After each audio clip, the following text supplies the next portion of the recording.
2014 में हमारे देश में बीजेपी की सरकार बनी, प्रधानमंत्री नरेंद्र मोदी बने और उसी साल 3 विधानसभा चुनावों में प्रधानमंत्री नरेंद्र मोदी ने चुनावी रैलियों में एक शब्द कहा, डबल इंजन की सरकार। यानी केंद्र की तरह राज्य में भी बीजेपी की सरकार रहे तो विकास ज्यादा।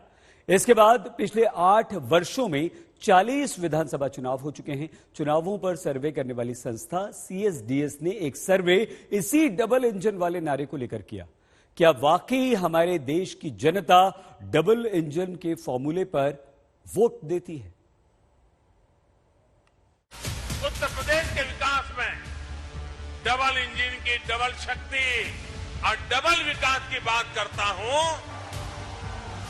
मोदी कंधे से कंधा मिलाकर ये डबल इंजन सरकार, डबल इंजन की सरकार ने पिछले 5 वर्ष के दौरान जो कुछ भी किया है, इन सभी उपलब्धियों के आधार पर जनता जनार्दन का आशीर्वाद एक बार फिर से भारतीय जनता पार्टी को प्राप्त होगा।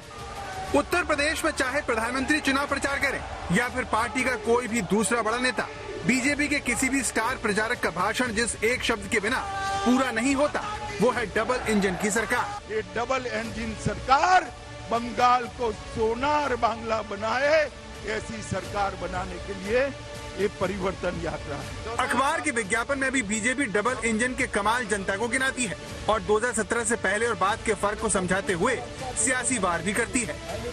लेकिन डबल इंजन के इस नारे से बीजेपी को कितना फायदा होता है? क्या केंद्र और राज्य में एक ही पार्टी की सरकार बनने से राज्य में विकास की रफ्तार दोगुनी हो जाती है?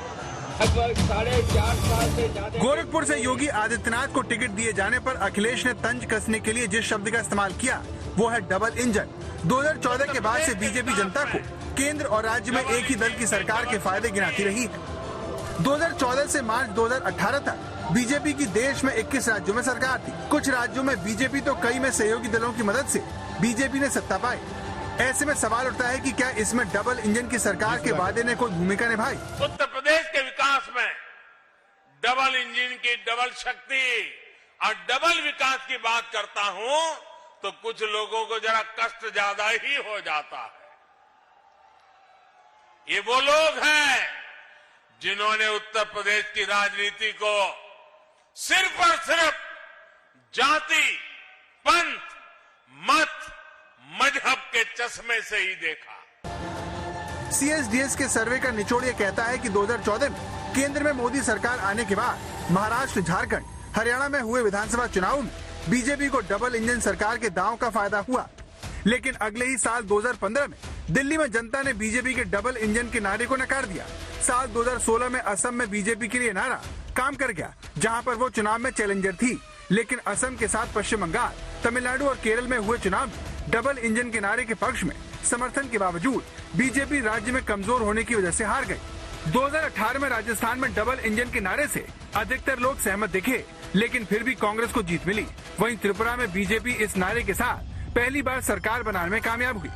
2020 में दिल्ली में डबल इंजन के प्रति सकारात्मक रुख होने के बावजूद अरविंद केजरीवाल को जीतने से बीजेपी रोक नहीं पाई।